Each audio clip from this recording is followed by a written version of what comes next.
नमस्कार दोस्तों, स्वागत है आपका हमारे official YouTube channel GS bye Neeraj sir में। कैसे हैं आप सब? मैं आशा करता हूं स्वस्थ होंगे, मस्त होंगे और आप सभी लोग अपनी तैयारी में पूरी ईमानदारी के साथ व्यस्त होंगे।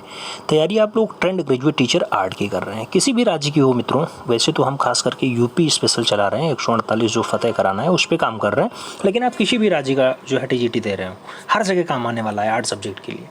तो आज की ये जो क्लास होने वाली है, ये टीजीटी आर्ट में जो सबसे ज़्यादा नंबर लेकर के आता है उस वाले पोर्शन की है, जहाँ से 35 से 40 क्वेश्चन सीधे सीधे आ जाते हैं। कभी कभी 50-60 तक भी जाता है, क्योंकि 125 क्वेश्चंस पूछे जाते हैं, जिसमें से 50-60 क्वेश्चंस अगर एक जगह से आ जाए तो उस टॉपिक को आपको ज़्यादा पढ़ने की ज़रूरत है।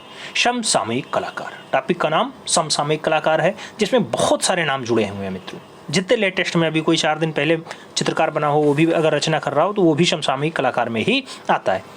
तो आज की इस क्लास में हम कुछ महत्वपूर्ण नाम देखेंगे जिनको पढ़ने का प्रयास रहेगा, जैसे अमृता शेरगिल हो गए, वेद नायर हो गई, आपसे कन्हई कुन्ही रमण की बात होगी, मुकुल चंडे की बात होगी, जैनुल आबदीन की बात होगी, शारदा चरण वकील, जॉर्ज कीट को हम लोग पढ़ेंगे।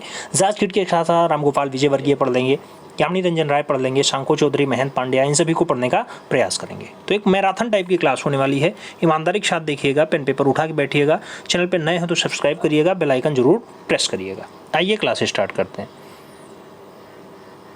1916 में जन्म और 2005 में दुखद निधन होता है। शंको चौधरी कौन थे? तो मूर्तिकार के रूप में फेमस है। शंको चौधरी का जन्म कब और कहाँ हुआ मित्रों? तो 25 फरवरी 2016 नहीं 1916 को शांथाल परगना बिहार में जो है शंको चौधरी का जन्म होता है। शंको चौधरी ने 1933 में कला में बीए किया, और वो कहाँ से बीए करते हैं 1939 में? तो वो शांति निकेतन वीरभूमि से करते हैं। कई बार क्वेश्चंस पूछा गया शांति निकेतन कहाँ स्थित है, तो जिले का नाम दे देता है मित्रों, तो उसमें वीरभूमि लगाना होता है। ठीक है, कोलकाता भी ऑप्शंस में रहेगा, वीरभूमि भी रहेगा, तो आपको वीरभूमि लगाना पड़ता है शांति निकेतन के लिए। आगे बढ़ें तो आगे कहा जाता है शंको चौधरी के गुरु कौन रहे मित्रों? तो शंको चौधरी के जो कला गुरु रहे हैं उनका नाम आपका रामकिंकर वैज होता है, तो याद रखिएगा रामकिंकर वैज के ये से ले रहे हैं।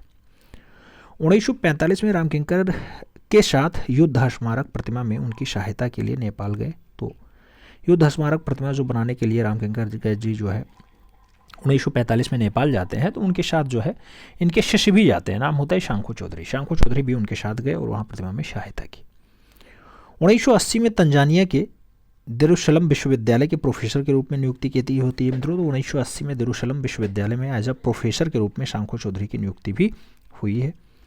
शंको चौधरी को पद्मश्री कब मिलता है मित्रों? पद्मश्री आप जानते हैं चौथा महत्वपूर्ण पुरस्कार होता है, और ये 1971 में इन्हें पद्मश्री से नवाजा जाता है।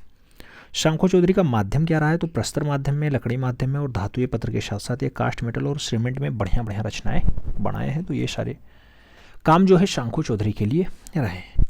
शंको चौधरी के बाद हम लोग सोमनाथ होर की तरफ बढ़ेंगे। सोमनाथ होर 1921 में जन्म होता है और 2006 में निधन होता है। सोमनाथ होर किस रूप में प्रसिद्ध है मित्रों?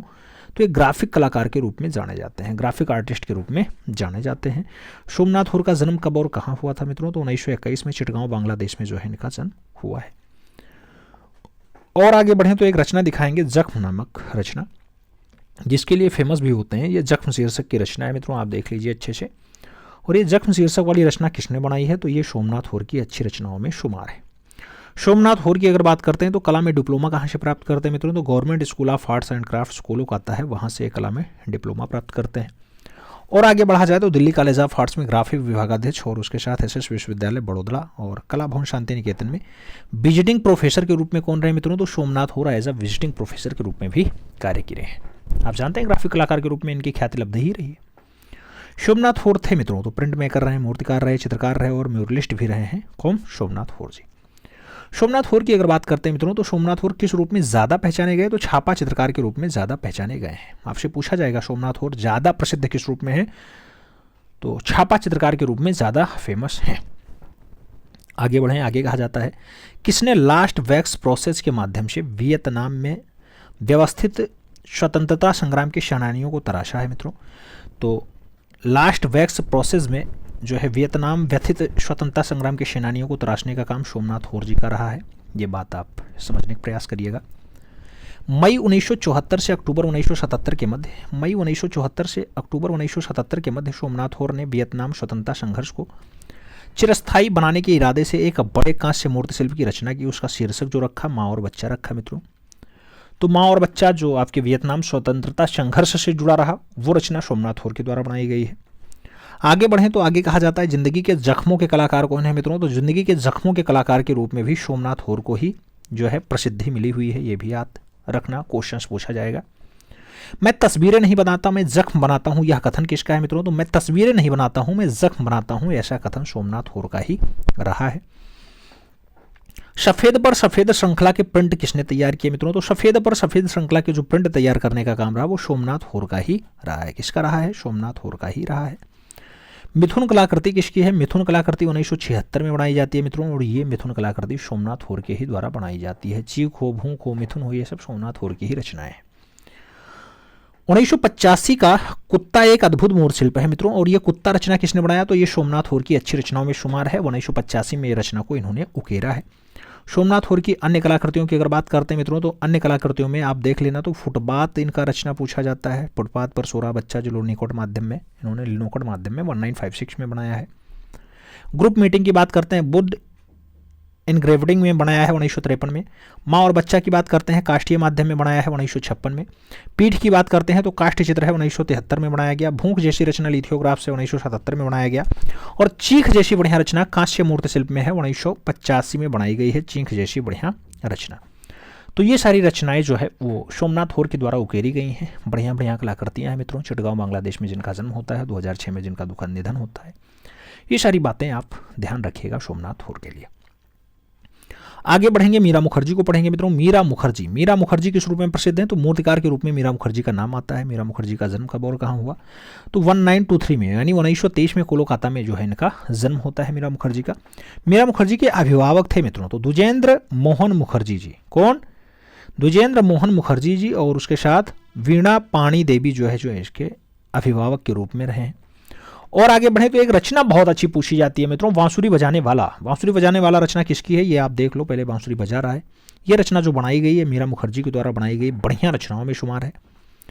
और आगे बढ़े तो कहा जाता है वर्ष 1941 में अवनींद्रनाथ टैगोर ने Indian society of oriental art में आरंभिक कला की शिक्षा प्राप्त की। तो मित्रों अवनींद्रनाथ टैगोर ने Indian society of oriental art में आरंभिक कला शिक्षा मीरा मुखर्जी ने प्राप्त की है। 1941 के आसपास जो है इन्होंने अवनी बाबू से कला शिक्षा ग्रहण की है।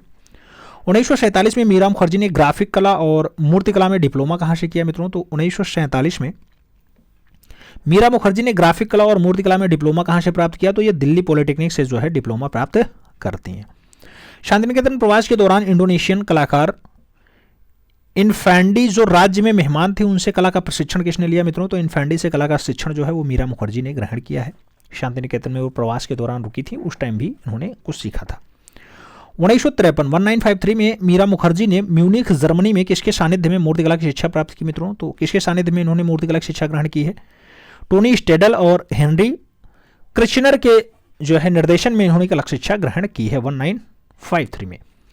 आगे बढ़ते हैं तो किसने बस्तर यानी छत्तीसगढ़ की जनजातीय कलाकारों में डोकरा कास्टिंग से प्रशिक्षण प्राप्त किया था मित्रों, तो किसने बस्तर में जनजातीय कलाकारों से डोकरा कास्टिंग जो है सीखा है, तो डोकरा कास्टिंग का शिक्षण जो है वो मीरा मुखर्जी ने ही ग्रहण किया है वहां के जनजातियों से। डोकरा कास्टिंग क्या होता है मित्रों, अलौह धातु को ढालने और उसके साथ लास्ट वैक्स तकनीकी के द्वारा हम जो डाटा मेंटेन करते हैं वो होता है। डोकरा तकनीकी कितने वर्ष पुरानी है, तो बताया जाता है डोकरा जो है मित्रों ये डोकरा तकनीकी 4000 वर्ष पुरानी है। कितनी, 4000 वर्ष पुरानी है। और आगे बढ़ें तो कहा जाता है मित्रों सबसे आरंभिक ज्ञात डोकरा कास्ट वैक्स तकनीकी में निर्मित कलाकृति है मित्रों, तो मोहनजोदाड़ो से प्राप्त जो कांसे की नर्तकी वाली मूर्ति है वो आपकी डोकरा कास्टिंग की वैक्स तकनीकी में सबसे पुरानी निर्मित जो है रचना बताई जाती है। तो ये आरंभिक ज्ञात है डोकरा कास्ट की वैक्स तकनीकी वाली मोहनजोदाड़ो से प्राप्त कांसे की नर्तकी। तो मोहनजोदाड़ो से प्राप्त कांसे की नर्तकी वाली जो रचना है मित्रों ये सबसे पुरानी बताई जाती है, सबसे आरंभिक बताई जाती है, जो लगभग 4000 वर्ष पुरानी है। और आगे बढ़े तो कहा जाता है डोकरा कला किस क्षेत्र की है मित्रों, जब डोकरा कला के क्षेत्र की बात आती है तो वो जो राज्य बनता है वो राज्य का नाम होता है छत्तीसगढ़, और जो बेल्ट बनता है वो बेल्ट आपका बस्तर होता है। तो बस्तर छत्तीसगढ़ इसके लिए राइट आंसर बनता है। डोकरा कला को और किस नाम से जाना जाता है मित्रों, तो डोकरा कला को हम लोग घड़वा कला के नाम से भी जानते हैं। घड़वा कला या डोकरा कला, बात एक ही है। मीरा मुखर्जी को पद्मश्री से कब सम्मानित किया गया, पद्मश्री इन्हें कब दिया गया, 1992 में दिया गया मित्रों, तो 1992 में मीरा मुखर्जी को पद्मश्री से सम्मानित किया गया है। मीरा मुखर्जी की अगर बात करते हैं बढ़िया बढ़िया मूर्तियां कौन कौन सी बनाई, तो जैसे कलिंगा में अशोका 1972 में इन्होंने बनाई थी, कलिंग में अशोक। उसके साथ मिनी बस जैसी रचना 1989 में बनाई है इन्होंने। दुर्गा जैसी बढ़िया रचना 1997 में बनाई है। सृष्टि जैसी रचना 1970 में बनाई है। माँ और बच्चा जैसी रचना 1971 में बनाई है। और अर्थ टू हेवन की अगर बात होती है तो 1978 में जो है मीरा मुखर्जी ने यह रचना भी ढाली है। मीरा मुखर्जी की बढ़िया रचनाओं में बांसुरी बजाने वाला बढ़िया फेमस रचना होता है मित्रों, तो उसे भी आपको याद रखने की आवश्यकता है। अब आगे बढ़ें। मीरा मुखर्जी आप ये तो जानते ही हैं निधन कब होता है। दुखद निधन की अगर बात करते हैं तो मीरा मुखर्जी का जो दुखद निधन है मित्रों वो कब होता है, तो मीरा मुखर्जी 1998 में 98 तो 1998 में इनका दुखद निधन हो जाता है। आगे बढ़े, महेंद्र पांड्या के बारे में पढ़ेंगे। 1926 में इनका जन्म होता है। महेंद्र पांड्या ने मूर्तिकला का अध्ययन कहां से किया मित्रों, तो एमएस विश्वविद्यालय वडोदरा से मूर्तिकला में अध्ययन ग्रहण करते हैं। एक रचना इनकी बहुत बढ़िया है, पर्यावरण। रचना हम दिखाते हैं, आप बताना ये पर्यावरण का दृश्य है। आप देख सकते हैं स्क्रीन पे आपके दिखाई दे रहा है। पर्यावरण की रचना है, किसने बनाई, तो ये पर्यावरण वाली रचना महेंद्र पांड्या के द्वारा बनाई जाती है। मित्रों महेंद्र पांड्या किस रूप में प्रसिद्ध हैं, तो इनकी जो प्रसिद्धि है वो मूर्तिकार के रूप में ज्यादा है। महेंद्र पांड्या माध्यम के रूप में किस का चुनाव करते हैं मित्रों, तो ये जो मीडियम बनाते हैं वो संगमरमर और लकड़ी पर ज्यादा काम करते हैं। तो संगमरमर और लकड़ी पर ज्यादा रचनाएं किसने बनाई, तो महेंद्र पांड्या का नाम आप लगाइएगा। इनका जो प्रिय धरातल होता है वो क्या होता है, संगमरमर और लकड़ी होता है। और आगे बढ़े मित्रों तो आगे कहा जाता है महेंद्र पांड्या ने किस विदेशी मूर्तिकार से प्रभावित होकर के अवाच प्रतिमाओं का निर्माण किया। अवाच प्रतिमाओं की अगर बात आती है तो रोडिन से प्रभावित होकर के अवाच प्रतिमाएं भी बनाए हैं। और लकड़ी और संगमरमर से बनी बालकनी मूर्ति शिल्प की श्रृंखला किसकी है मित्रों, तो लकड़ी और संगमरमर से बनी जो बालकनी वाली मूर्ति श्रृंखला है वो भी महेंद्र पांड्या के द्वारा ही उकेरी गई रचना है। वही महेंद्र पांड्या जो बहुत अच्छे मूर्तिकार के रूप में नाम राम गोपाल विजयवर्गीय का है। 1905 से 2003 तक का इनका समय काल रहा है। राम गोपाल विजयवर्गीय का जो जन्म है पूछा जाएगा तो 1905 में बालरे जिला राजस्थान। विजयवर्गीय शब्द आए तो समझ लेना कि वो राजस्थान के आसपास का संबंध है। राम गोपाल विजयवर्गीय खास करके आपके परीक्षा में पूछे जाते हैं तो 1905 का सन लगाइएगा। 1905 के सन से याद आना चाहिए आपको कि आवनी बाबू ने एक रचना बनाई थी, वो रचना फेमस हुई थी। कमेंट बॉक्स में आप लोग छापो, हम देखना चाहेंगे। 1905 की रचना आवनी बाबू की बंगाल शैली के प्रणेता की रचना है। अगला क्वेश्चन है, पॉइंट में दिया गया, कह रहा है राम गोपाल विजयवर्गीय के पिता क्या नाम था, ठाकुर कामादर व्यापारिक। ठाकुर कामादर व्यापारिक जो है इनके पिताजी रहे हैं। आगे बढ़ा जाए तो राम गोपाल विजयवर्गीय किस कला विद्यालय से शिक्षा प्राप्त करते हैं। अब शिक्षा आप जानते हैं कि पूछा ही जाता है कहाँ पे, तो राजस्थान में जन्म हुआ तो राजस्थान स्कूल ऑफ आर्ट से ये शिक्षा भी ग्रहण करेंगे। और आगे बढ़ा जाए तो गोपाल जो है राम गोपाल विजयवर्गीय के जो गुरु रहे हैं उनका नाम क्या रहा है, तो कला गुरु का नाम शैलेंद्रनाथ डे होता है। शैलेंद्रनाथ डे की अगर बात करते हैं उनके कला गुरु कौन है, तो आप जानते हैं कि उनके कला गुरु कौन होते हैं, आवनी बाबू होते हैं। और आगे बढ़ोगे मित्रों तो आगे कहा जाता है राम गोपाल विजयवर्गीय किस कला विद्यालय में अध्यापक थे। क्या कहा जा रहा है, राम गोपाल विजयवर्गीय किस कला विद्यालय में अध्यापक रहे हैं। अच्छा, आपसे कला विद्यालय के बारे में पूछ रहा है और कह रहा है कौन से सन में रहे मित्रों, तो राम गोपाल विजयवर्गीय 1958 में कला विद्यालय में अध्यापक रहे हैं और ये राजस्थान में ही अपना ज़्यादा काम किए हैं, याद रखना है। राम गोपाल विजयवर्गीय ललित कला अकेदमी राजस्थान द्वारा का पुरस्कार प्राप्त करते हैं, तो स्कूल ऑफ आर्ट्स का पुरस्कार मिलता है। तो स्कूल ऑफ आर्ट्स का इन्हें जो है पुरस्कार मिल चुका है। राम गोपाल को कलाविद की उपाधि कब दिया गया, तो 1970 में इन्हें कलाविद से नवाजा जाता है। राम गोपाल को भारत के राष्ट्रपति ज्ञानी जैल सिंह के द्वारा पद्मश्री चौथा महत्वपूर्ण सम्मान एक कब दिया जाता है, तो 1984 में ही दिया जाता है। राम गोपाल विजयवर्गीय किस युग के कवि रहे मित्रों, तो ये छायावादी युग के कवि के रूप में भी क्या है, पहचान बनाए हुए हैं अपनी।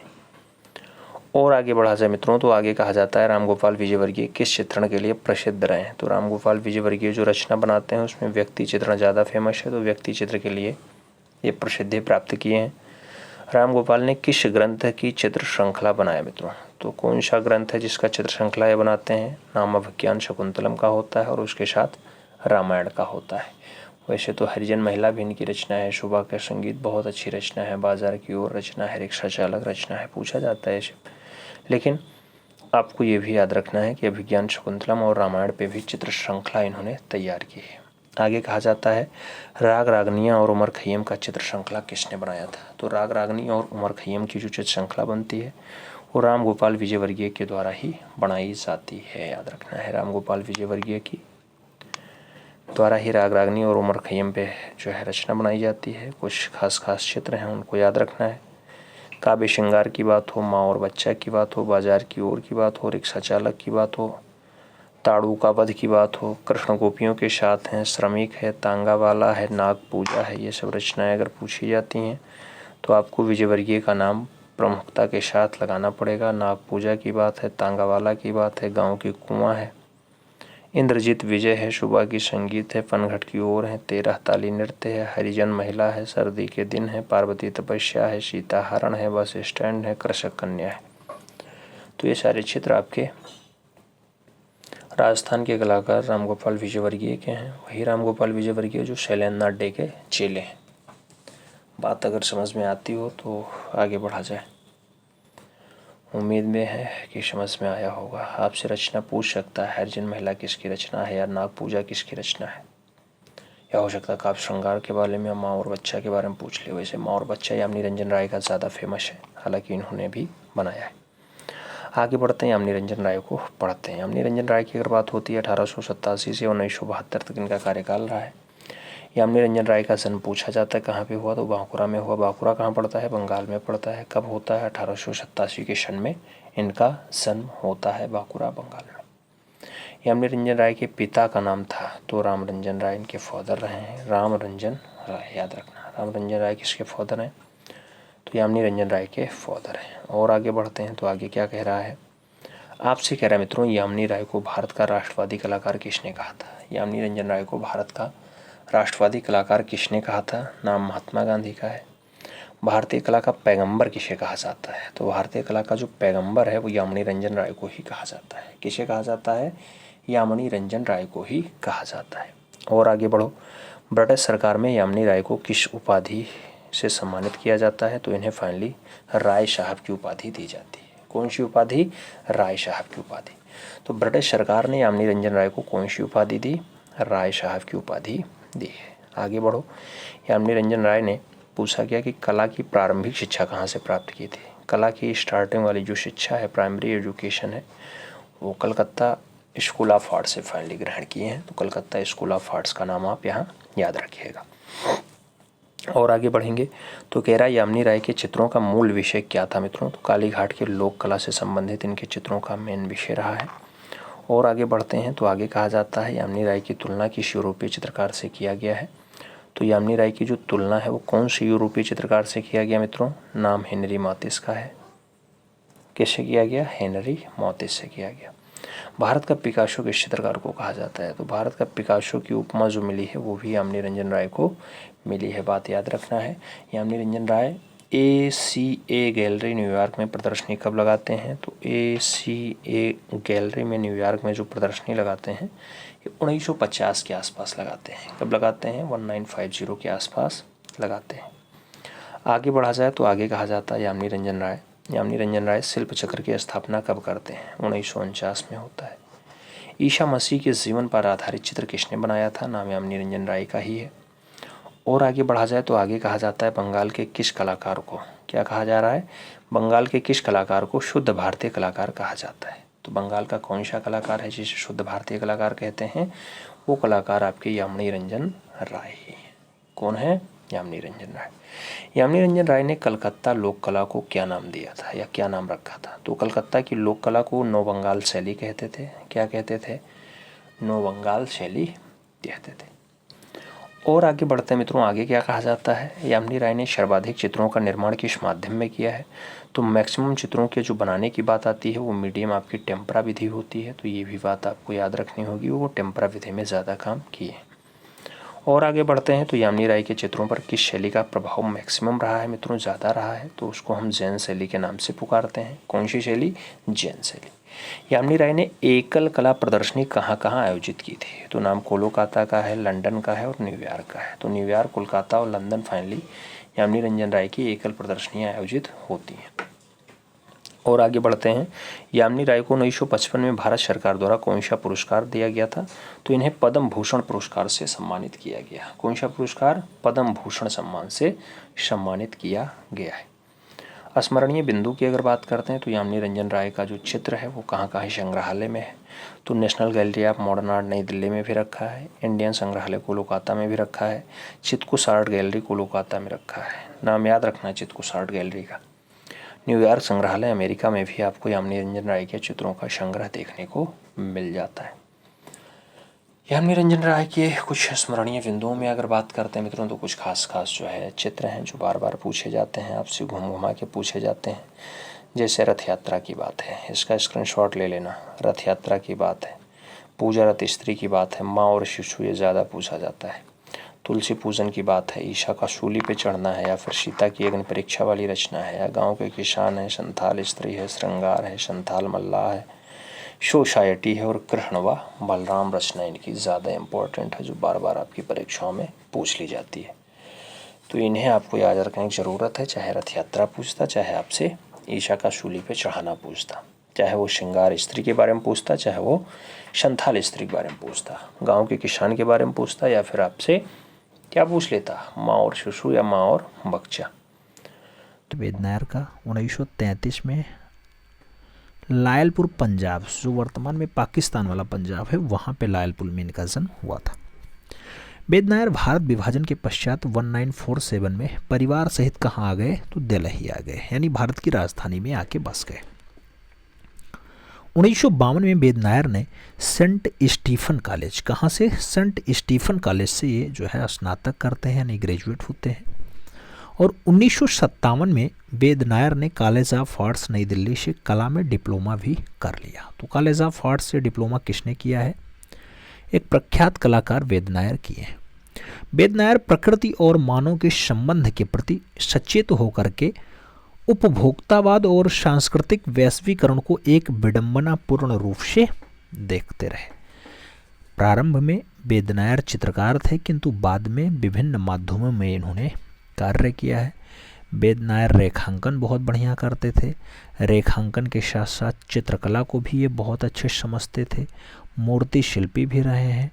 इंस्टॉलेशन यानी संस्थापन कला जो होती है उस पर भी बहुत बढ़िया से इन्होंने काम किया है। तो इन सभी पर विशेष रुचि रखते रहे।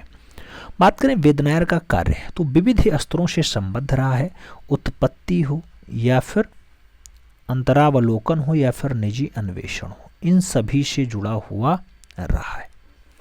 इनमें से एक आवश्यक तत्व फंतासी सदैव विद्यमान रहा है, जिसमें भविष्य के स्वप्न होते हैं, जैसे कल्पवृक्ष की बात हो जाए या फिर नारी आकृति की बात हो जाए, ये सब तत्व आपको यहाँ देखने को मिल जाते हैं। तो वेद नायर की ये सारी रचनाएं होती हैं। वेद नायर कल्पवृक्ष की कल्पना में जो है आप स्वर्ग वृक्ष को देखते हैं, जो मानव की समस्त आवश्यकताओं को पूर्ण करने का सामर्थ्य रखता है। तो ये सारी बातें वेद नायर के कल्पवृक्ष वाली रचनाओं में दिखाई दे जाती हैं। 1982 में वेद नायर इंस्टॉलेशन मैनकाइंड 2110 और मैनकाइंड 2110 द सेकंड अल्टरनेटिव्स को भी ये बनाते हैं, और इसके लिए अंतर्राष्ट्रीय प्रशस्ति प्रमाण पत्र भी इन्हें मिल जाता है। कब मिलता है, 1982 में मिलता है। इस समय वेद नायर नई दिल्ली में निवास करके कला सृजन का कार्य कर रहे हैं। तो इस टाइप से वेद नायर के बारे में आपने देखा। अब एक महत्वपूर्ण कलाकार को हम पढ़ेंगे, बीपी कर्माकर। बीपी कर्माकर 1891 में जन्म और 1967 में दुखद निधन होता है। विनायक पांडुरंग कर्माकर इनका पूरा नाम है। नाना साहब कर्माकर के नाम से भी ये ख्याति लब्ध रहे, यानी फेमस रहे। बीपी कर्माकर का जन्म 1891 में सासवने ग्राम अलीबाग, रामगढ़ जिला, महाराष्ट्र में एक किसान परिवार में हुआ था। कर्माकर गणेश प्रतिमाएं बनाते थे। क्या बनाते थे, भगवान श्री गणेश की प्रतिमा बनाते थे। विनायक पांडुरंग ने बाल्यावस्था से यानी बाल्यकाल से सर्वप्रथम मिट्टी से गणेश की सवारी मूषक का सृजन किया। तो सबसे पहले ये मूस को बनाते थे, यानी चूहा को बनाते थे। किससे बनाते थे, मिट्टी से बनाते थे। गांव के मंदिर में विनायक पांडुरंग ने भित्तीय चित्र बनाए और ब्रिटिश कलाकार ओटो रोथफील्ड यानी सासवने आए और विनायक पांडुरंग द्वारा मंदिर में चित्रित छत्रपति शिवाजी का भित्तीय चित्र देखा और उन्हें छात्रवृत्ति देकर के जे स्कूल ऑफ आर्ट्स मुंबई में कला हेतु प्रवेश दिलवा दिया। कौन दिलवाया? तो ओटो रोथफील्ड के द्वारा जब इन्हें छात्रवृत्ति मिलती है इनका चित्रण देखने के बाद, फिर ये जे स्कूल ऑफ आर्ट्स में प्रवेश पाते हैं। पांडुरंग की अगर बात करें तो पांडुरंग कर्माकर को कला शिक्षा हेतु 1920 से 22 के मध्य Royal Academy of Arts London भेजा जाता है, जहां से आपने ब्रोंज कास्टिंग का प्रशिक्षण भी बहुत बढ़िया से कर लिया। तो ब्रोंज कास्टिंग भी वहां से सीख करके आ गए। विनायक पांडुरंग को छत्रपति शिवाजी की प्रतिमाओं के लिए जो है ज़्यादा प्रसिद्धि मिल जाती है। छत्रपति शिवाजी की प्रतिमा को बहुत अच्छे ढंग से दर्शा लेते हैं। मणिभवन गांधी संग्रहालय में सुरक्षित महात्मा गांधी की कांस्य प्रतिमा और पुंडे के आर्मी स्कूल में स्थापित 14 फीट ऊंची घोड़े पर बैठे छत्रपति शिवाजी की प्रतिमा, ये दोनों महत्वपूर्ण रचनाएं हैं किसकी? तो विनायक पांडुरंग कर्माकर की। मित्रों, विनायक पांडुरंग को 1962 में भारत सरकार द्वारा पद्मश्री दिया जाता है और विनायक पांडुरंग को 1964 में ललित कला अकादमी नई दिल्ली द्वारा कला रत्न का फेलोशिप अवार्ड भी मिल जाता है। आप जानते हैं मित्रों, 64 में इन्हें कला रत्न मिलता है और ये 1967 में सदा के लिए विदा हो जाते हैं, यानी गौलोकवासी हो जाते हैं। महत्वपूर्ण कलाकार जो किसान परिवार में जन्म लेता हो, शिवाजी की प्रतिमा के लिए जाना जाता हो और जिसको 2-2 बार छात्रवृत्ति मिली हो बढ़िया शिक्षा ग्रहण करने के लिए, उस कलाकार को भी जानना आवश्यक है। हो सकता जन्म पूछ ले, हो सकता इनकी 15 फीट वाली जो प्रतिमा है वो पूछ ले। मित्रों, तो 15 फीट वाली शिवाजी की प्रतिमा कहाँ पे है? आप कहना पुंडे के आर्मी स्कूल में है। 14 फीट है, 15 फीट कह दिया, 14 फीट है वो प्रतिमा। तो ये भी बात याद रखना। आगे बढ़ेंगे, एक नाम और देखेंगे, कन्हई कुन्ही रमन का। 1937 में जन्म होता है, केरला में इनका जन्म हुआ है। कुन्ही रमन को government school of arts and craft Chennai से कला का डिप्लोमा मिलता है। कुन्ही रमन सार्वजनिक स्थानों पर विशालकाय शिल्प बनाने की शुरुआत की थी, तभी से आप विवादों में घिर गए थे। प्रथम श्रेष्ठ मूर्ति शिल्प पलक्कड़ जिले के मालमपुझा बांधे के उद्यान में कंक्रीट से निर्मित शिल्प याच्छी, जिसे 30 फीट की विशाल संरचना के रूप में स्थापित किया गया, इस शिल्प को अश्लील कहा गया। मित्रों, क्या कहा गया? याच्छी वाली प्रतिमा जो 30 फीट वाली है उसे अश्लील कहा गया। कुन्ही रमन की कला पर केरला के थेयम लोक नृत्य का विशेष प्रभाव पड़ा है। मित्रों, और कुन्ही रमन ने धातु, काष्ठ, कंक्रीट, प्रस्तर, मिट्टी आदि माध्यमों में खूब बढ़िया से कार्य भी किया है। कुन्ही रमन का प्रिय माध्यम कंक्रीट रहा है। मित्रों, इस पर खूब ज्यादा से काम करते थे और कुन्ही रमन ने अपने मूर्ति शिल्पों में ब्रह्मांड के विस्तार को अभिव्यक्ति करने का प्रयास भी किया है। कुन्ही रमन की मूर्ति शिल्प अर्थ आर्ट के श्रेष्ठ उदाहरण है, जिसमें से आप देखना तो प्राकृतिक दृश्य के साथ आदम कद से बड़े मूर्ति शिल्प स्थापित किए गए हैं। मुकोला पेरुमल शिल्प में भूतकाल, वर्तमान काल और उसके साथ भविष्य काल को एक ही मंच पर वार्तालाप मुद्रा में दर्शाया है। किसने? तो वो आप कहना कन्हई कुन्ही रमन ने दर्शाया। प्रमुख मूर्ति शिल्पियों की अगर बात होती है तो कन्हई कुन्ही रमन की बढ़िया बढ़िया रचनाओं में कौन कौन सा है? तो एनवायरमेंटल पीसेज हैं, मुकोला पेरुमल है, याक्षी वाली रचना है जो 30 फीट वाली है, मदर एंड फर्टिलिटी की बात हो ये वाली रचना है, नंदी रचना इन्होंने बनाई है, एम्ब्रेस रचना है, सागर कन्या है बहुत बढ़िया से बनाई, थाई मदर को भी बहुत अच्छे से बनाया और अम्मा को भी इन्होंने बहुत अच्छे ढंग से बनाया है कन्हई कुन्ही रमन ने। कन्हई कुन्ही रमन ने अनेक कांस्य शिल्प भी बनाए, जिसमें नेताजी सुभाष चंद्र बोस की प्रतिमा है। आप देखना तो विक्रम साराभाई की भी प्रतिमा मिल जाएगी। आपको रविंद्रनाथ टैगोर जैसी प्रसिद्ध रचना भी कांस्य माध्यम में मिल जाएगी, जिसको कन्हई कुन्ही रमन ने उकेरा है। राजकीट का दिया गया। जाजकीट का जो जन्म है मित्रों, ये 1901 में श्रीलंका के कैंडी में हुआ था। तो आपसे पूछा जाएगा जाजकीट का जन्म कहाँ हुआ, आपको कहना पड़ेगा भारत के जो नीचे वाले हिस्से में ये वाला भाग लटका हुआ है, ये आपका श्रीलंका है और यहाँ पे हुआ। जाजकीट के पिता जो है वो भारतीय मूल के और माता जो है वो डच परिवार की थी। किससे थी? माता जी डच परिवार से थी और जो उनके पिताजी थे वो भारतीय मूल से रहे। जाजकीट के जन्म से सिंघली किंतु सांस्कृतिक दृष्टि से भारतीय रहे। तो संस्कृति कैसी रही इनकी? भारतीय रही है। जन्म से कैसे रहे हैं? सिंघली रहे। और आगे बढ़ा जाए तो कहा जाता है उच्च शिक्षा के लिए जाजकीट ने कैंडी के ट्रिनिटी कॉलेज में प्रवेश लिया, किंतु कला में विशेष रुचि के कारण उन्हें पढ़ाई छोड़ देनी पड़ी। तो उनका कला में ज़्यादा रुचि था तो उन्होंने ट्रिनिटी कॉलेज में जो प्रवेश लिया था वो अपना छोड़ छाड़ के आगे बढ़ गए। और आगे बढ़ा जाए तो कहा जाता है 1926 में जॉर्ज कीट ने चित्रकला के प्रति समर्पित होने लगे। कब? 1926 में। कौन? जॉर्ज कीट चित्रकला के प्रति समर्पित रहने लगे और जॉर्ज कीट आए हिंदू, बौद्ध और उसके साथ कला साहित्य को गंभीरता से पढ़ने का काम किया, यानी अध्ययन किया। तो हिंदू बौद्ध धर्म के साथ साथ कला और साहित्य को भी बढ़िया से समझने का प्रयास किया है। जॉर्ज कीट की कला में भारत, यूरोप, श्रीलंका के कलामय शैलियों का विशिष्ट सम्मिश्रण देखने को मिलता है। तो भारत की कला है, यूरोप की कला है, श्रीलंका की कला है, इन सभी पे वो अपना काम अच्छे से करते रहे। और आगे बढ़ा जाए तो कहा जाता है 1928 ईस्वी में जॉर्ज कीट को सिलोन आर्ट क्लब का सदस्य मनोनीत किया गया। किसका सदस्य? सिलोन आर्ट क्लब का। कब? 1928 में।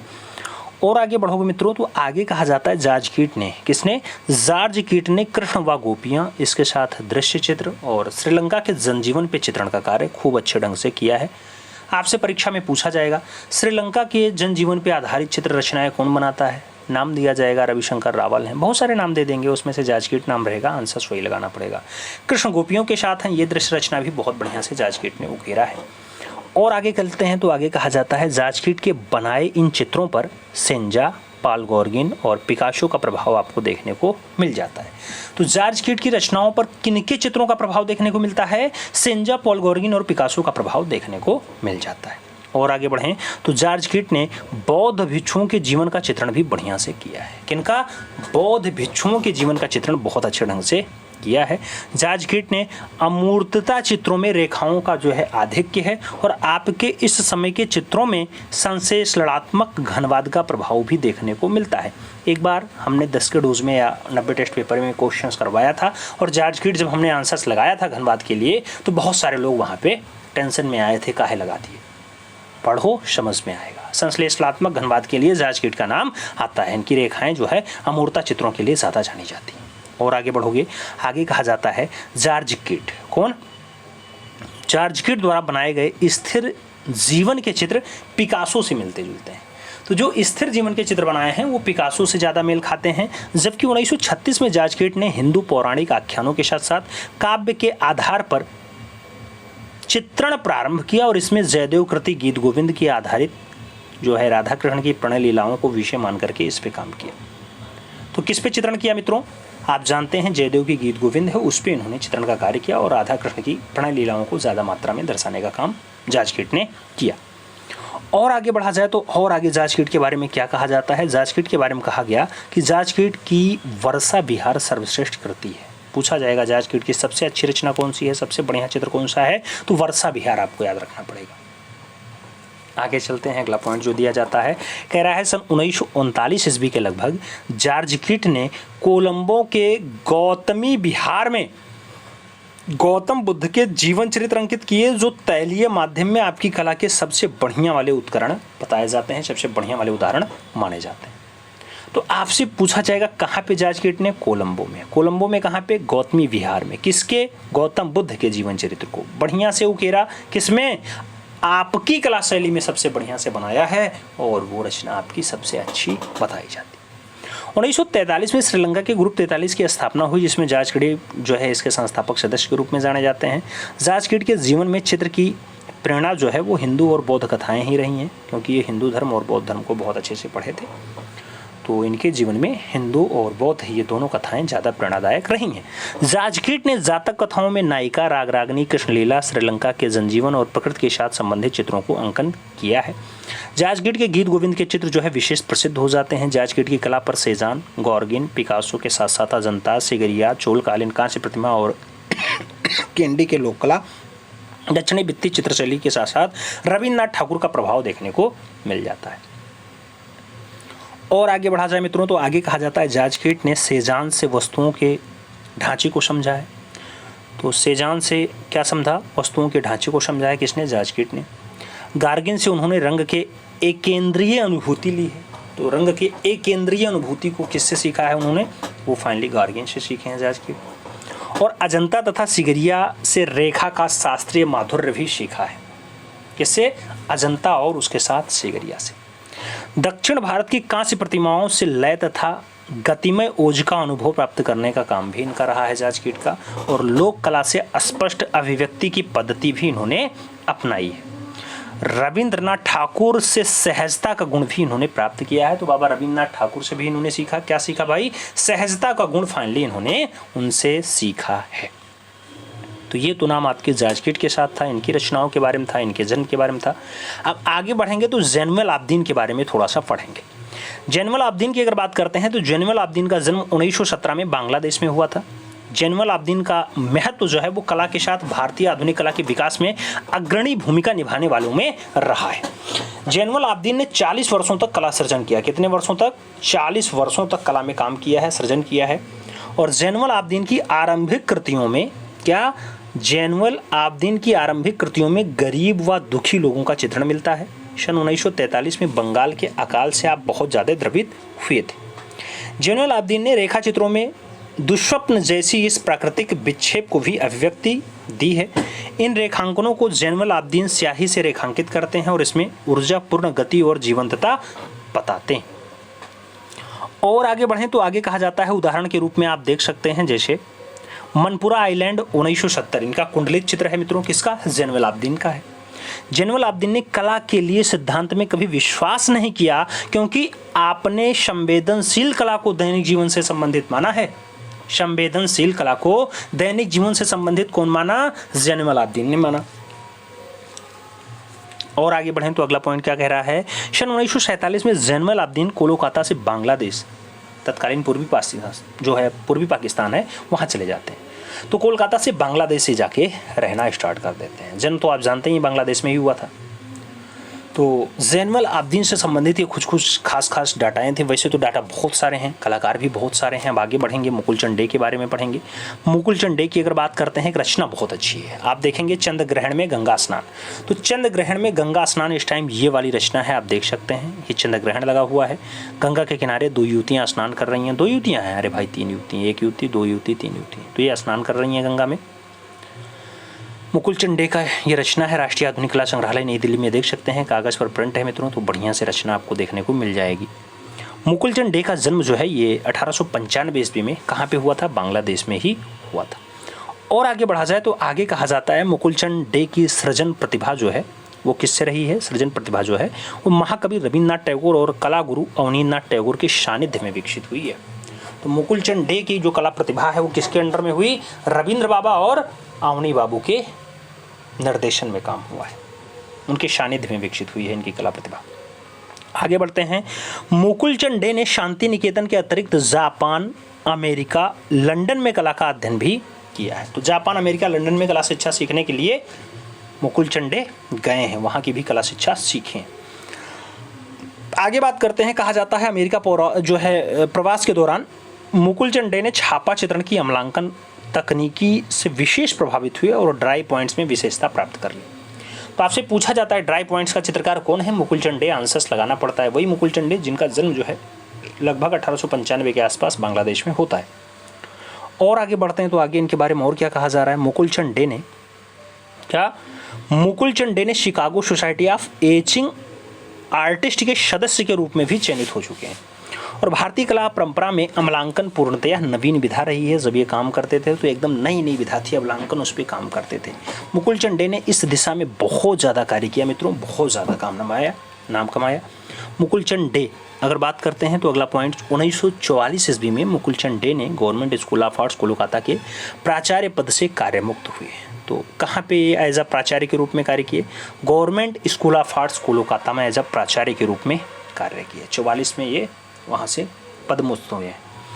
और आगे बढ़ते हैं तो आगे कहा जाता है सन 1927 ईस्वी में 1927 में मुकुलचंद डे को बर्किंघम पैलेस में किंग जॉर्ज पंचम द्वारा जुबली मेडल के साथ कोरोनेशन मेडल से भी सम्मानित किया गया। कब? 1927 में। कौन करता है मित्रों? बर्किंघम पैलेस में किंग जॉर्ज पंचम करते हैं सम्मानित। बड़ी बात होती है, सम्मान मिलता है मित्रों तो भारत का नाम भी होता है और उसके साथ जो चित्रकार हैं उनका तो नाम होता ही है। मुकुलचंद डे एकल व सामूहिक प्रदर्शनी नागपुर में, वाराणसी में, कोलकाता में, इंडियन सोसाइटी ऑफ आर्ट्स में, इन सभी जगहों पे लगा चुके हैं। ये अच्छी बात है।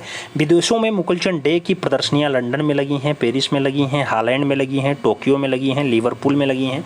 तो इन सारे स्थानों पर जो है मुकुलचंद डे की प्रदर्शनियाँ आयोजित हो चुकी हैं।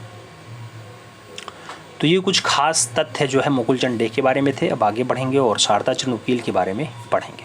शारदा चरण उकील, एक रचना दिखाते हैं शारदा चरण उकील की, बहुत पूछा जाता है। घोड़े के साथ महिला, रचना देखो पहले, घोड़े के साथ महिला। मित्रों ये आपको नीचे घोड़ा दिखाई दे रहा होगा, ये वाला हिस्सा, और ये ऊपर घोड़े के साथ महिला बैठी हुई है। तो वह वाला दृश्य है घोड़े के साथ महिला वाला। किसकी रचना है मित्रों? ये आपके शारदा चरण उकील के द्वारा बनाई गई रचना है। 1921 की ये रचना है। कागज पे वास और टेम्परा माध्यम में बनाई गई है। आधुनिक कला संग्रहालय नई दिल्ली में आपको देखने को मिलेगी। तो राष्ट्रीय आधुनिक कला संग्रहालय याद रखिएगा। बात करते हैं आपके शारदा चरण उकील की। तो शारदा चरण उकील मित्रों अगर पूछा जाए तो 1888 ईस्वी में शारदा चरण उकील का जन्म ढाका बांग्लादेश में होता है। ढाका शब्द कई बार पूछा गया है, याद रखिएगा। ढाका बांग्लादेश की राजधानी भी। आगे कहा जाता है शारदा चरण उकील की कला शिक्षा गवर्नमेंट स्कूल ऑफ आर्ट्स कहाँ से हुई है? कोलकाता से हुई है। इनके गुरुजी कौन रहे? तो अवनींद्रनाथ टैगोर जी इनके कलागुरु रहे। तो बिल्कुल भी टेंशन नहीं लेना चाहिए। शारदा चरण उकील के कलागुरु कौन है? तो अवनी बाबू का नाम प्रमुखता से साथ आपको लगाना पड़ जाता है। आगे चला जाएगा मित्रों। आगे कहा जाता है क्या? आगे कहा जाता है कला शिक्षा पूर्ण करने के पश्चात शारदा चरण उकील दिल्ली चले गए और बंगाल स्कूल का प्रचार प्रसार दिल्ली में उन्होंने किया। सन 1926 में शारदा चरण उकील ने दिल्ली में शारदा उकील ऑफ आर्ट्स की स्थापना भी कर दी। कहाँ पे? दिल्ली में। कौन school? Sharda Ukil of arts की स्थापना कर दी। कब? 1926 में की। बाल्यकाल से आप भगवान बुद्ध के जीवन से प्रभावित रहे हैं। कौन? शारदा चरण उकील। बुद्ध के जीवन पर आपने चित्र श्रृंखलाएं भी तैयार की हैं। उसके साथ साथ शारदा चरण उकील जो है वो चित्रशाला में बौद्ध विहार जैसे प्रतीत होते भी हैं। तो चित्रशाला में कैसे बौद्ध विहारों जैसा प्रतीत होता है। उनकी रचनाएं खूब ज़्यादा बुद्ध पे आधारित रही हैं। शारदा चरण उकील की कला में ठाकुर शैली के अतिरिक्त मुगलिया तथा ईरानी शैलियों का भी छाप देखने को मिल जाता है। तो ठाकुर शैली तो है ही, उसके साथ मुगलिया और ईरानी शैली का भी छाप देखने को मिलता है शारदा चरण उकील की रचनाओं में। तुलिका के साथ साथ शारदा चरण उकील ने लेखनी भी उठाई और दिल्ली में रूपलेखा नामक पत्रिका का प्रकाशन भी किया। लेखनी भी उठाई और रूपलेखा नामक पत्रिका का प्रकाशन भी उन्होंने किया है। रूपलेखा पत्रिका अब all India fine arts and craft society नई दिल्ली द्वारा प्रकाशित होती है। ये बात याद रखिएगा। और आगे बात करते हैं तो शारदा चरण उकील के भाई हैं वारदा चरण उकील, इस सोसाइटी के जो है व्यवस्थापक और पत्रिका के संपादक बन जाते हैं। और शारदा चरण उकील के प्रमुख चित्रों में अगर बात करते हैं तो बुद्ध श्रृंखला, क्योंकि ये बुद्ध से ज़्यादा प्रभावित थे तो बुद्ध श्रृंखला बनाई, राधा कृष्ण रचना बनाई, वंशीवादक गोपाल बनाए, उसके साथ ईद का चांद वाली रचना भी किसकी है? शारदा चरण उकील की ही रचना है। अमृता सरगल की अगर बात करते हैं मित्रों तो अमृता सरगल का जो जन्म है वो अमृता सरगल का जन्म 30 जनवरी 1913 को हंगरी की राजधानी बुडापेस्ट में होता है। ये क्वेश्चंस कई बार परीक्षाओं में पूछा गया है तो याद रखिएगा। 30 जनवरी 1913 हंगरी बुडापेस्ट। अमृता सरगल 5 वर्ष की आयु में हंगरी की परिकथाओं पर चित्रण और रेखांकन प्रारंभ कर देते हैं। यानी बाल्यकाल से ही इन्होंने चित्रण में विशेष रुचि ले रखी थी तो उस पर उन्होंने काम शुरू कर दिया था। अमृता ने प्रारंभिक कला शिक्षा मेजर बिटमार्स और वेवन पेटमैन से ली है। तो बिटमार्स और वेवन पेटमैन से उन्होंने प्रारंभिक जो है कला की शिक्षा ग्रहण की। और अमृता सरगल 1924 में इटली से फ्लोरेंस में जो है वो कला शिक्षा ग्रहण करने के लिए आती है। अमृता सरगल ने 1924 में यानी 1924 से 1929 तक भारत प्रवास के मध्य रेखांकन और जल रंग का चित्रण बढ़िया से किया। और अमृता सरगल 1929 में पेरिस के ग्रा शोमिशर और उसके साथ एकोल द बोजार में कला अध्ययन का काम किया है। तो ग्रा शोमिशर और एकोल द बोजौर में जो है कला के शिक्षण का कार्य किसने किया? तो 1929 में आपका जो है अमृता सरगल के द्वारा वहाँ कला का शिक्षण ग्रहण की गई। इस दौरान अमृता ने तैलीय रंगों में प्रथम प्रयोग जो है कर लगभग 60 चित्र बनाए। तो तैलीय रंगों में इन्होंने लगभग 60 से ज़्यादा चित्र बनाने का काम किया है। इसमें से आप देखेंगे तो निर्वासन मॉडल आएगा। निर्वासन मॉडल के साथ साथ आपका स्टिल लाइफ और आत्मचित्र भी देखने को मिल जाएगा। तो ये सारे चित्र अमृता सरगल ने वहीं बनाए। इस समय अमृता की कला पर सेंजा का प्रभाव रहा, पॉल गॉर्गिन का प्रभाव रहा, मातिस की कलाओं का भी बहुत ज़्यादा प्रभाव रहा है। तो सेंजा, पॉल गॉर्गिन और मातिस के चित्रकला से प्रेरित रही आपके अमृता सहगल। 1934 में अमृता सहगल भारत वापस लौटी और शिमला में जो है वो रहने लगी। अमृता सहगल चित्रण में अपना अधिकांशतः समय व्यतीत करती थी। भारत में रह करके अमृता ने जो चित्र बनाया उसमें आकृतियों के सरलीकरण के साथ साथ यहाँ के जन जागरण की मार्मिक परिस्थितियों को भी कुशलता के साथ चित्रित करने का काम किया। और इस समय के चित्रों में बाल बधू आता है, भारतीय माँ आती है, भिक्षुक आता है, 3 कन्याएं आते हैं, पर्वतीय महिलाएं आती हैं। ये सारी रचनाएं 1934 के बाद अमृता सहगल ने बनाई। 1934 में भारत आने का क्रम है, तो ये पूछा जाता है अमृता सहगल दोबारा भारत कब आई, तो 1934 में आई। आगे बात करते हैं। आगे कहा जाता है अमृता ने बम्बई यानी मुंबई के प्रिंस ऑफ वेल्थ संग्रहालय में भी चित्रों का अध्ययन किया है मित्रों। वहाँ पर भी चित्र के बारे में सीखने गई हैं। और अमृता ने राजस्थानी और बसोहली शैली के चित्रों का अध्ययन किया और बाद में बहुत सारे चित्र भी बनाए और उनका उपयोग भी किया। अमृता सहगल बम्बई के ताजमहल होटल में अपने चित्रों की प्रदर्शनी भी की है। महंगा होटल है ताजमहल होटल, उसमें जो है इनके चित्रों की प्रदर्शनी लगी है। अमृता को अजंता और एलोरा बहुत अच्छे लगे थे, तो ये अमृता सहगल जो है अजंता और एलोरा को देखी और वहाँ से थोड़ा प्रभावित भी हुई। और भारत के कुछ आरंभिक कलाकारों में अमृता पहली कलाकार हैं जिन्होंने हमारे देश की कला को नई शिक्षा प्रदान की। आप जानते हैं मित्रों, अमृता की माँ जो है हंगेरियन रही हैं और पिताजी जो है वो भारतीय मूल के रहे हैं। तो ये भी बात याद रखिएगा। अमृता सहगल कला में पॉल गॉर्गिन की शैली की आदिम सरलता को बहुत बढ़िया से दर्शाती हैं, तो पॉल गॉर्गिन की कला को ये बहुत अच्छे से दर्शाने को जानती हैं। पाल सेंजा की शैली की गठनशीलता और सरलीकृत आकार को भी ये अमृता सहगल बहुत अच्छे से देखती हैं। और वान गो की अभिव्यंजना शक्ति के साथ साथ भारतीय कला के प्रत्येक पक्ष का प्रभाव भी अमृता सहगल के चित्रों में देखने को मिल जाता है। और आगे बढ़ा जाए तो कहा जाता है कुषाणकालीन जो मथुरा मूर्तियां हैं इनसे प्रभावित वस्त्र योजना हो गई, अजंता के संयोजन हो गए, या केरल के भित्तीय चित्रों में प्रकाशिकीय घनता हो गई, या फिर आरेखन हो गए, या फिर बसोहली शैली के रंग योजना हो गए, आदि विषयों की दृष्टि से भी अमृता ने भारतीय जनजीवन और प्राकृतिक दृश्यों को ज़्यादा महत्व दे दिया है। तो इन्होंने बसोहली के रंग प्रभा को देखा है, केरला के देखा है, अजंता के संयोजन को भी देखा है, और मूर्तियों से जो प्रभावित वस्त्र योजनाएं रही हैं उसको भी देख करके प्रभावित रही, और इस पर भी इन्होंने अपना महत्वपूर्ण समय दिया है। और आगे बढ़ें तो आगे कहा जाता है अमृता का विशेष प्रिय रंग जो रहा वो लाल रंग रहा। लाल रंग में ज़्यादा रचनाएं बनाई हैं जिसके अनेक बाल और रंगतों का प्रयोग अमृता ने अपने चित्रों में किया भी है। जीवन के अंतिम क्षणों में अमृता लाहौर चली गई, जहां सन 1941 में आपका निधन हो जाता है। तो 1934 में भारत में आती हैं, 1941 में लाहौर जाती हैं और वहाँ इनका दुखद निधन होता है। अमृता सहगल के चित्रों में नई दिल्ली के, मुंबई में, हैदराबाद में, इलाहाबाद में, लाहौर में, शिमला में, इन सब जगहों पर इनकी एकल प्रदर्शनियाँ भी हुई हैं, यानी सिंगल प्रदर्शनियों का आयोजन भी इन शहरों में किया है अमृता ने। अमृता का एक रचना है मित्रों, रास्टिंग टैल रचना है। ये रास्टिंग वाली रचना आप देख लो, ये रचना है अमृता सहगल ने बनाई है। रचना का नाम रास्टिंग है। अब अमृता के कुछ प्रमुख चित्रों की अगर बात करते हैं तो हंगेरियन जिप्सी गर्ल पूछा जाता है खूब। उसके साथ ग्रुप ऑफ 3 गर्ल्स की बात हो रही है, वो रचना पूछी जाएगी। बाइंडर्स टॉयलेट की बात करते हैं, ये भी पूछा जाता है। हिल वुमेन जैसी रचना पूछी जाती है। रूरल सीन की बात करें या द गर्ल्स इन ब्लू की बात करें, ये भी रचना पूछी जाती है। हल्दी ग्राइंडर रचना पूछी जाती है, यंग गर्ल्स इन्होंने बनाई है। ब्रह्मचारी रचना इनकी है। 2 एलिफेंट्स की अगर बात करते हैं तो 2 हाथियों को भी अमृता सहगल ने दर्शाया है। हंगेरियन मार्केट सीन की अगर बात करते हैं तो ये सारी रचनाएं भी अमृता सहगल की हैं जो अच्छी रचनाओं में गिनी जाती हैं।